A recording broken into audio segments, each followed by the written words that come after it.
Today we're just going to go over what we went over yesterday just to make sure we're all good, and we're going to practice it again. So at the top, just to kind of refresh, if you have a quadratic that has both plus signs, then when you factor it, it's also going to have both plus signs. If you have a quadratic where the last term is a positive and the second term is a negative, that means you need something multiplied by itself to get you a positive, but something that adds up to a negative. That means you have to have both negatives. A negative times a negative is the only way to get that last term as a positive. And then these last two situations where the last term is a negative, it doesn't matter what the second term is. The only way to multiply something and get a negative is to have two opposite signs. So you would have a plus and a minus for both of those. And again, it doesn't matter which order those go in, just as long as one is a plus and one is a minus. All right, so I am going to teach y'all something cool today in the calculator. But let's kind of go over what we learned yesterday. We learned the X method, which says to take A and multiply it by C to get here, and take B and put it here. And then you're asking yourself, what factors of this number will add up to give you this number? So what I'm going to show you is that your calculator will do factors for you. And it's very helpful, especially when we have big numbers, okay? So write this down. The calculator will find factors for you. All you do is go to y equals and type the value you get in for A times C and put it over X and then go to the table, and the calculator will give you all the factors. This is going to be very helpful for tomorrow when we have big numbers. Right now, A times C is pretty small, like 32, and we know the factors of 32. But like, what if it was 312? I don't know all the factors of 312. Make sense? So the calculator will be helpful. So let's just try that calculator method for this first one. So let's go real quick. Everybody look. What goes in this box? So this is ax squared plus bx plus c. You're doing A times C. So that's 1 times 32 is 32. And B goes right here. So what is B? Now we're going to pretend we don't know the factors of 32. But what we're looking for is the factors of 32. So you go to y equals, and all you do is take this number and put it over x. So 32 divided by x. If you go to the table, it will now tell you every single number times whatever number that will give you 32. So look, negative 1 times negative 32, positive 1 times 32, 2 times 16, and then 3 is not a factor, so you skip it because they both have to be integers. 4 times, do y'all see what I'm saying? So we're looking for a factor of 32 that adds up to give me 12. So which one of these factors of 32 will add up to give me 12? 4 times 8. And those are your two numbers you use. So in these two columns, you put 4 over A. And is it important that we do this step? Yes, I know that A is 1 today, but tomorrow it will not be. That's why we're going to make this step and we're going to write it today. So 4 over, what is A? And that is going to be for your first parentheses. And then 8 over A. Well, what is A again? 1. And that's going to be for your second parentheses. And you're going to do bottoms up. So this number goes first with the x. So 1x plus, and then this number goes second, 4. And then I have 1x plus 8. And that is how I factor using the x method.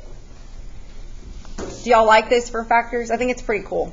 It'll be definitely helpful tomorrow. All right, let's try one more.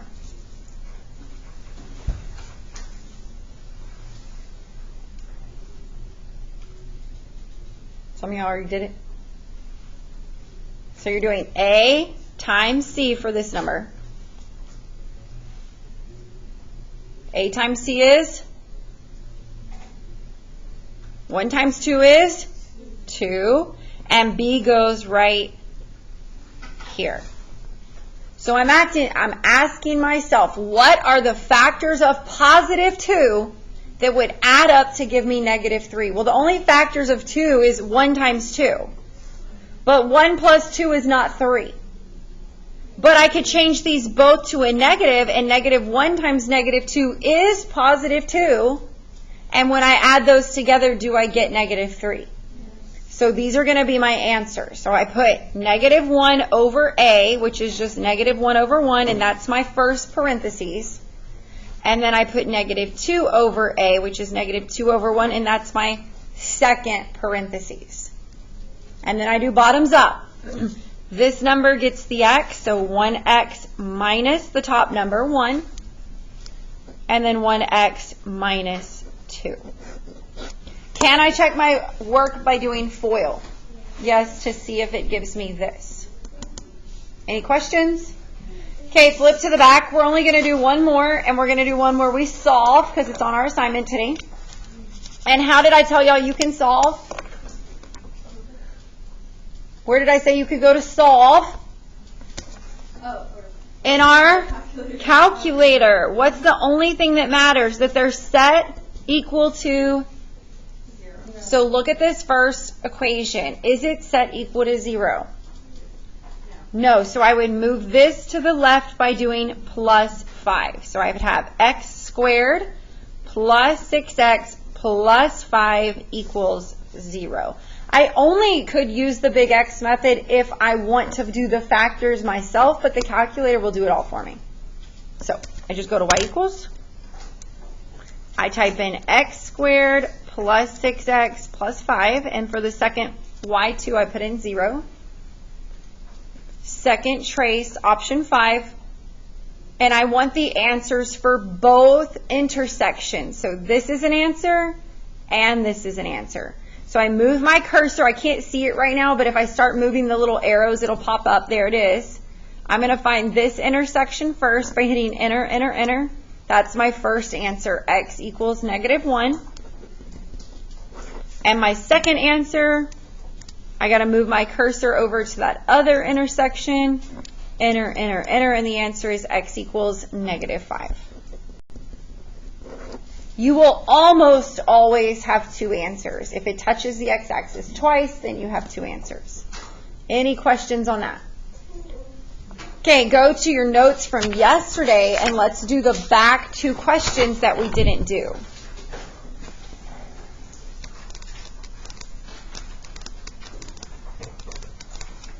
Everybody with me? All right, we'll just do the top one. Find the dimensions of a rectangle that has an area of 100 and a length of x and a width of x minus 15. So let's go label what we know. They said the length is, so I'm going to put the length as x.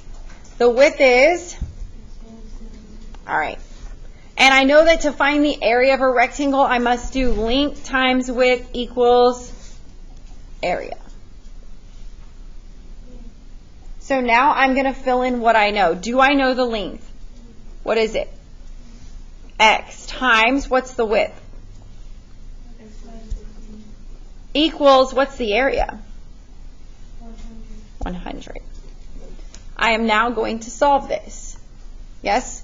So I need to do distributive property first. So what's x times x? X squared. Minus x times 15. 15x. Equals 100, excuse me. But I need to set it equal to, because this is a quadratic. So I move this 100 to the left by doing what? So I have x squared minus 15x minus 100 equals 0. Can I now solve this in my calculator? Yes. So I go to y equals.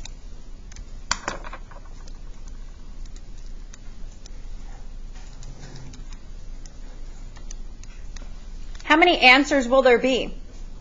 2. But we are talking about length and width. So what would the logical answer be? The negative number or the positive number? Can you have a negative length? No. So the answer should be the positive 1. So go over to the positive 1. And the answer is 20. X equals 20. So I need to solve for the length and the width. So what's the length? 20. What's the width? X minus 15. Well, what's X? So 20 minus 15 is 5. All right, I'm going to pass out your... So you're going to do 1 through 16. You're not going to do 17 and 18. On the back page, I only put enough boxes for 8. And then on the back, I forgot to print two-sided, so you can just draw the X for the other 8. I mean, it doesn't have to be fancy. Just that's your your X method, okay?